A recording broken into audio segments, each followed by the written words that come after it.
미니 모의고사 4회 이제 마무리 지어볼게요. 단락 앞에 번호 매기고 오세요.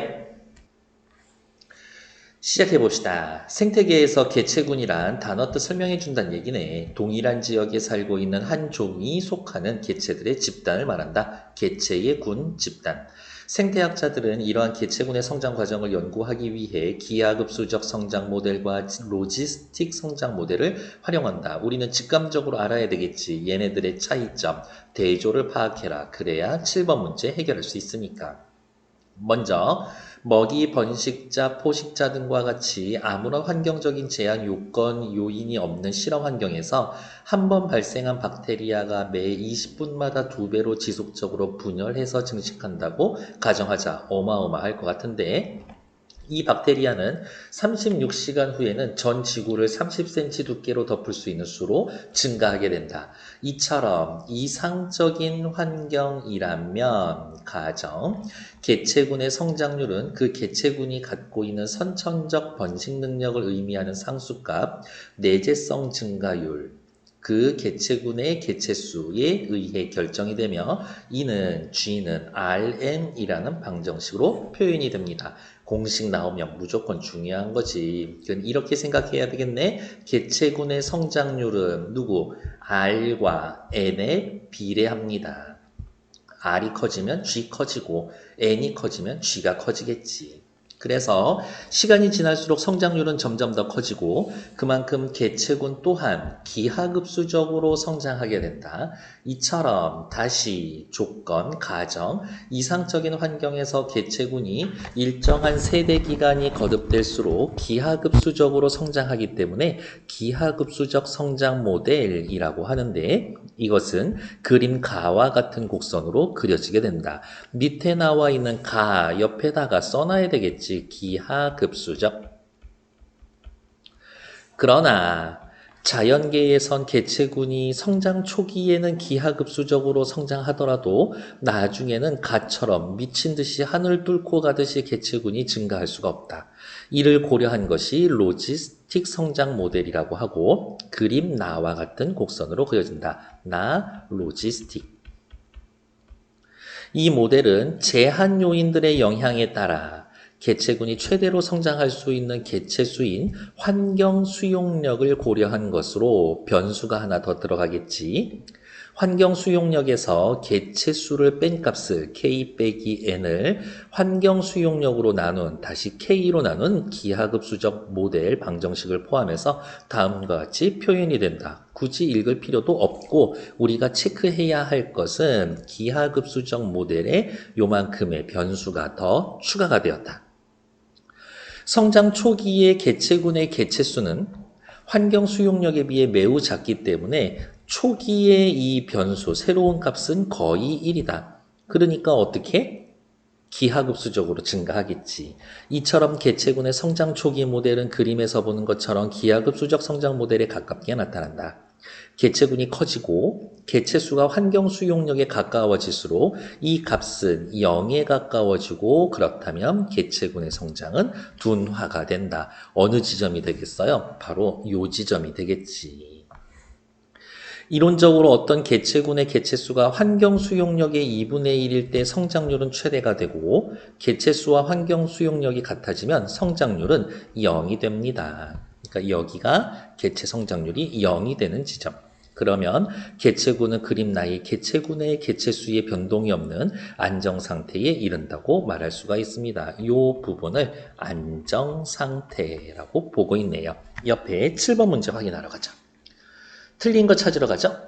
기억과 니은에 대한 이해한 내용으로 적절하지 않은 것은 1번 기억. 기하급수적 성장 모델에 따르면 개체군의 세대 기간이 거듭될수록 시간이 지날수록 성장률은 커지게 된다. 당연하죠. 그래프를 그리면 쭉 올라가니까. 기억에 따르면 개체군이 성장하여 개체 수가 증가할수록 다른 말로 이야기하면 뭐예요? 옆에 나와 있는 G는 Rn에서 N 값이 커지는 거네. 개체군은 기하급수적으로 성장하게 된다. 맞는 얘기지. 3번 니은 로지스틱 성장 모델에 따르면 개체군의 개체수가 환경 수용력의 2분의 1을 넘으면 개체군의 성장률은 감소하게 됩니다. 맞는 얘기고 이거는 어디에 나와 있어요? 네 번째 단락 이 부분에 나타나 있네. 뭐라고? 개체군의 개체수가 환경 수용력의 2분의 1일 때 성장력이 최대. 그러면 2분의 1이 되지 않으면 최대 아니고 2분의 1 넘으면 최대가 아니란 얘기겠지. 그러니까 4번도 3번 맞는 얘기. 4번 니은에 따르면 개체군의 개체수와 환경 수용력이 같아지면 개체군은 안정상태에 이르게 됩니다. K 빼기 N 값이 0에 가까워지니까 이거를 다시 K로 나눠봐야 이 값도 0에 가까워지겠고 그렇다라고 하면 더 이상 늘어나지 않아요. 안정상태 맞는 얘기겠고 틀린 건 5번이 답이겠죠. 니은에 따르면 개체군의 성장 초기에 개체수가 적을수록 개체군의 성장 속도도 빨라지게 됩니다. 아니에요. G는 Rn에다가 새로운 변수가 하나 등장하지만 R과 N값에 따라서 초기에 N이 크다면 성장 속도도 빨라지겠지. 개체수가 적을수록 초기의 개체수가 적을수록 성장분의 속도는 느려지게 되겠죠. 왜? 이 R값과 N값에 비례하는 거니까. 답은 5번. 8번 문제 확인하러 갈게요. A의 가장 큰 이유로 가장 적절한 것은 바로 옆에 있죠. 자연계에서 개체군의 성장 초기에는 기하급수적으로 성장해도 나중에는 갓처럼 성장할 수가 없습니다. 뭐 때문에? 슬쩍 지나가듯 벌써 답이 나왔네요. 제한 요인들의 영향 때문에 제한 요인들의 영향에 따라 최대로 성장할 수 있는 개체 수용수인 환경 수용력을 고려하면 무작정 성장할 수만은 없을 겁니다. 이 이야기가 누구예요? 4번. 자연계에서는 제한적인 요인에 의해서 성장에 영향을 주니까 개체 요인의 영향을 받아 니은처럼 그래프를 그리게 됩니다. 됐을까요? 다음 페이지 넘어갈게요. 9번에서부터 12번 시작해 볼게요. 조선시대 시조문학의 주된 향유계층은 사대부들이었었다.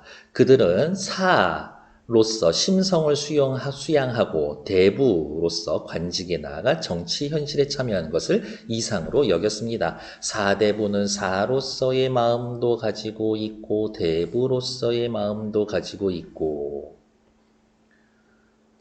세속적인 현실 속에서 나라와 현실을 위한 이념을 추구하며 동시에 심성을 닦을 수 있는 자연을 동경했었던 것입니다. 백성을 위한 이념을 추구한다는 대부로서겠고요. 자연을 동경하는 건 사로서의 태도겠지. 이러한 양면성의 기반을 두고 시조문학은 크게 강호가류와 오륜가류 두 가지 형식으로 나눕니다. 강호가류는 자연 속에서 한가롭게 지내는 삶을 노래한 것으로 시조 가운데 작품 수가 가장 많다. 크게 성행한 시기는 사화와 당쟁이 끊이지 않았던 16, 17세기. 세상이 어지러워지자 정치적 이상을 실천하기 어려웠던 사대부는 정치 현실을 떠나 자연으로 회귀했다. 지향했던 자연은 세속적 이익과 떨어진 검소하고 청빈한 삶의 공간, 안빈낙도의 공간. 그 속에서 사대부들은 강호가류를 통해 자연과 인간의 이상적 조화를 추구하며 자신의 심성을 닦는 수기에 힘썼습니다. 한편 오륜가류는 백성들에게 유교 덕목인 오륜을 실생활 속에서 실천할 것을 권장하는 목적으로 창작되었다. 창작 목적이 다르네. 즐기냐? 권장하냐? 사대부들이 관직에 나아가면서 남을 다스리는 치인을 위해 최선을 다했고 그 방편으로 오륜가류를 즐겼던 것이다. 오륜가류는 쉬운 일상어를 활용하여 백성들의 일상생활에서 마땅히 행하거나 행하지 말아야 할 것들을 명령이나 청유 등의 어조로 노래했다.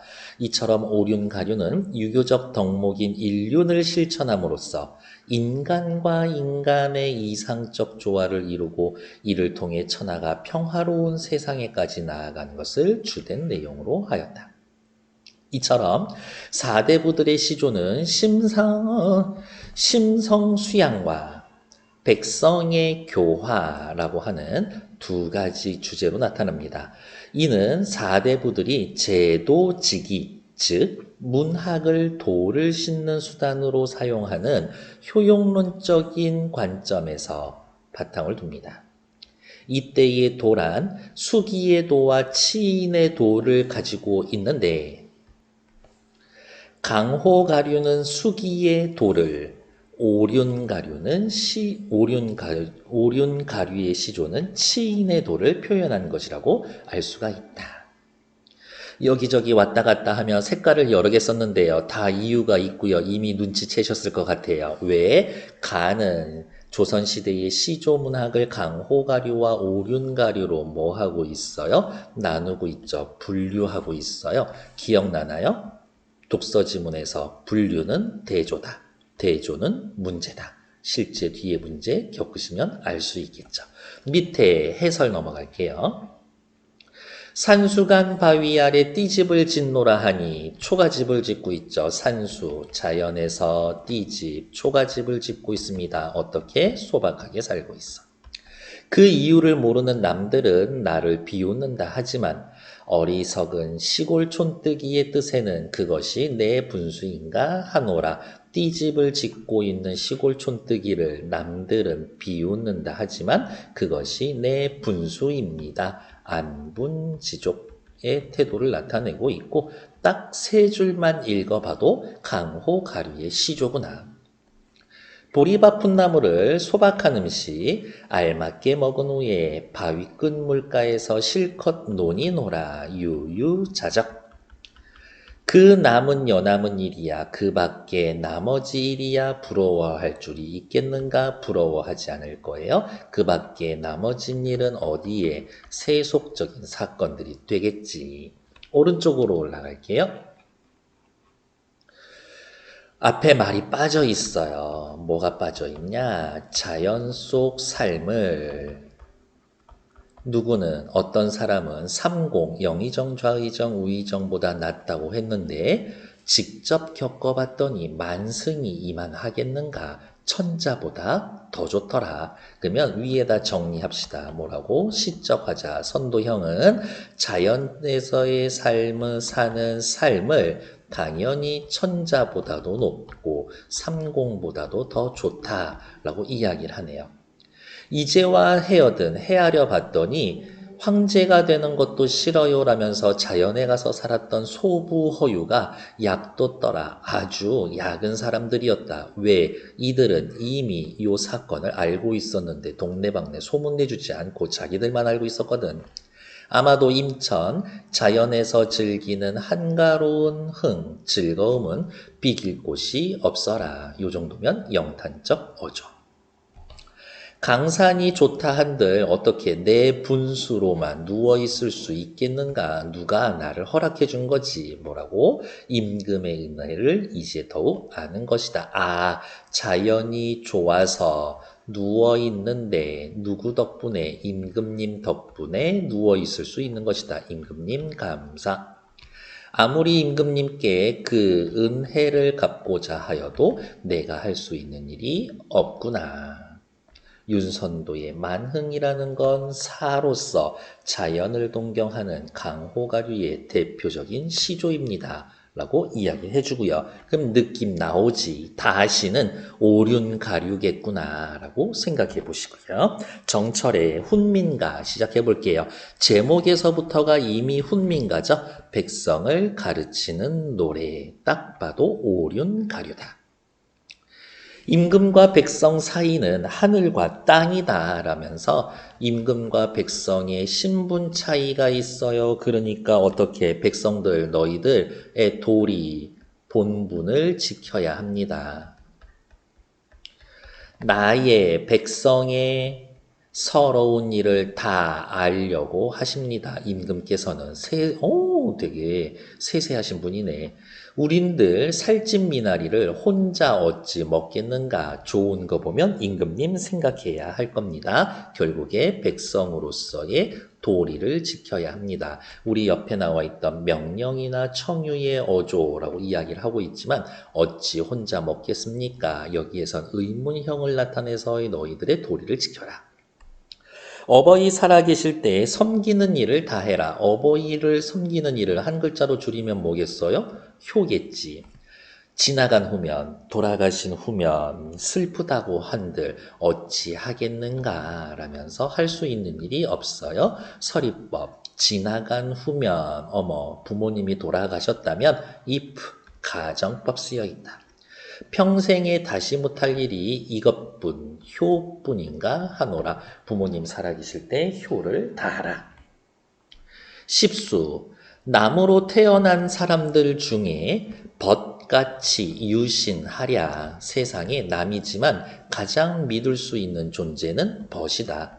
내가 잘못한 일을 다 말하려 하는구나. 내가 잘못한 것들을 지적해 줍니다. 그래서 벗은 내가 인륜을 실천할 수 있게 도와줍니다. 인륜을 실천하세요. 누구와 함께? 벗과 함께. 이 몸이 벗 아니면 사람 되기 쉬울까? 친구, 벗 아니면 사람 구실하기 힘들어요. 비록 못 입어도 남의 옷을 빼앗지 마라. 명령. 비록 못 먹어도 남의 밭을 빌지 마라. 명령. 한 번이라도 때 실은 후면, 때가 묻은 후면 다시 씻기 어렵다. 그러니까 애초에 처음부터 사소한 거라도 죄 짓지 말라. 여기 쓰여 있는 표현법 보면 반복법 쓰여 있습니다. 대꾸법 쓰여 있어요. 확인해 놓으면 되겠죠. 다음 페이지. 가를 이해한 내용으로 가장 적절한 것은 강호가류를 통해 인간과 자연의 이상적 조화를 지향했습니다. 정답, 맞는 얘기죠. 어디에 있을까? A의 마지막 부분에 있죠? 강호가류를 통해서 자연과 인간의 이상적 조화를 추구했다. 맞는 얘기죠. 다음 2번. 사대부들은 강호가류보다 오륜가류의 창작을 더 힘쓰는 모습을 보였다. 틀린 이야기예요. 대놓고 나와 있거든요. 어디에 있을까? A라고 묶어놓은 거에 둘째 줄 강호가류는 시조 가운데 작품 수가 가장 많다라고 해놨으니까 9번에 2번은 대놓고 틀린 얘기. 3번. 사람들은 치인보다 수기를 더 중요한 덕목으로 여겨 시조를 창작했다. 치인도 중요하고 수기도 중요하지. 둘 중에 누가 더 중요해요? 그런 얘기 없었죠? 4번. 사대부는 오륜가류와 달리 효용론적 문학관의 바탕을 두고 강호가류를 창작했다. 효용론적 문학관이라는 말이 나와 있는 부분은요. 마지막 단락에 있죠?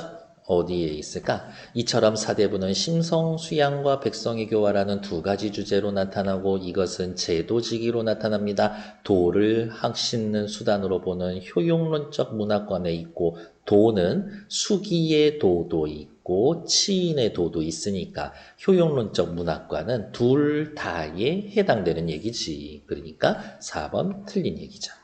5번. 사대부는 사화와 당쟁으로 어지러운 정치 현실에서 벗어나기 위해 자연으로 돌아가지 오륜가류가 아니라 강호가류겠네요. 그래서 5번도 틀린 얘기. 9번의 답은 1번. 10번 문제 확인하러 갈게요.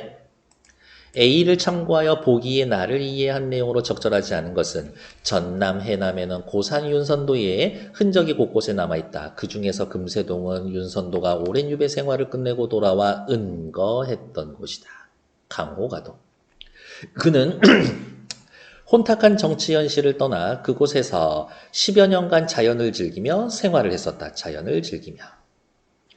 하지만 그 가운데서도 군신의 도를 잊지 않았습니다. 이러한 윤선도의 삶이 담아져 있어요. 1번 띠집. 유배 생활을 마치고 은거하며 지냈던 삶의 공간 금세동 이야기하는 거겠지. 좋았어. 2번 보리밥 푼나물 검소하고 청빈한 삶을 추구했다. 소박한 음식이니까요. 고기 아니잖아. 부러워할 줄이 있겠는가? 부러워하지 않을 거예요. 자연에 있으면서 다른 건 아무것도. 어지러운 세상을 떠나 자연 속에서의 삶에 만족합니다. 괜찮지? 4번. 아, 자연에서의 임천 한흥은 비길 곳이 없다. 당시의 정치 현실이 어느 때보다 혼탁했다? 라기보다는 지금 시적 화자가 현재에 있는 이 위치, 그러니까 어디, 자연을 너무 사랑하고 있어요. 지, 정치 현실을 혼탁합니다. 이런 얘기는 아니지. 답은 4번. 임금의 은혜를 더욱 알고 있습니다. 임금님 생각하고 있다. 군신의 도리를 잊지 않고 있다. 맞는 얘기. 10번의 답은 4번. 다음 페이지 넘어갈게요. 11번 문제인데요. 문제보다는 저는 지문 띄워놓을게요. 여러분들은 눈으로 슬슬슬슬 지문 따라 문제 쳐다보고 계세요. 시작해봅시다. 기억. 11번에 1번. 백성의 도리를 언급하기 위해 신분 차이를 밝히고 있다. 너무 그렇지 않아요? 임금과 백성, 하늘과 땅 사이 신분 차이가 있어요. 백성들 할 일 해라. 1번 맞는 얘기. 니은 11번에 2번. 백성들에게 효를 실천할 것을 권장하고 있다. 평생에 고쳐 못할 일이 이것뿐인가 하노라. 이것 뭐였어요? 효였죠. 효를 실천하라. 2번 맞는 얘기. 11번에 3번. 디귿. 인륜을 실천하는 모습을 벗의 행위로 보여주고 있다. 나의 잘못된 일을 말해줍니다. 그러니까 이거지. 너도 누군가의 벗이니까 너의 벗이 잘못된 일을 하면 그거 가서 말해줘라. 그게 인륜을 실천하는 거다. 3번 맞고. 리을. 비록 못 입어도 남의 옷을 빼앗지 마라. 11번에 4번. 일상생활에서 하지 말아야 할 것들. 남의 옷 빼앗지 마라. 이건 일상생활에서 하는 일이죠. 괜찮네요. 11번의 답은 5번이겠네. 미음. 한 번이라도 때가 묻은 후면 다시 씻기 어려우니까 애초에 처음부터 죄짓지 마라. 11번에 5번. 이상적 상황을 제시하면서 아니요. 한 번 때가 묻는 건 이상적 상황이 아닌데 치인의 도를 드러내고 있다. 요거는 그렇다고 하더라도 어쨌든 틀린 얘기는 5번. 12번 문제도 역시 지문 띄워놓고 같이 확인하도록 할게요. 12번에 1번. 나의 일수에는 한번 나의 일수 보러 갈까? 오차. 12번에 1번. 나의 일수에는 남들과 누구? 캬암을 대조하고 있어요. 그러니까 1번 맞는 얘기. 2번. 사수에서는 소부허유와 관련된 고사를 인용함으로써 그렇지. 화자가 추구하는 삶, 임천한흥 맞는 얘기죠. 3번. 다의 이수에서는 혼자 어찌 먹겠는가? 혼자 어찌 먹을 거예요? 혼자 먹지 못합니다. 의문형 문장이죠. 그런데 12번에 3번 명령의 어조라고 해놨으니까 틀린 얘기. 뒤에 나오는 교화의 의미를 드러낸다. 그건 또 맞는 얘기. 12번에 4번 다의 사수에 지나간 후면 부모님 돌아가신 후라면 상황을 가정해서 말하고자 하는 바 효를 실천하라. 맞네요. 12번에 5번 다의 14수 비록 뭐뭐라도 뭐뭐하지 말라. 비록 뭐뭐해도 뭐뭐하지 말라. 전하고자 하는 바를 반복해서 효과적으로 드러내고 있다. 맞는 얘기. 그래서 11번의 답은 5번, 12번의 답은 3번. 4회 수고하셨고요. 우리 5회에서 만나도록 할게요. 수고했습니다. 안녕.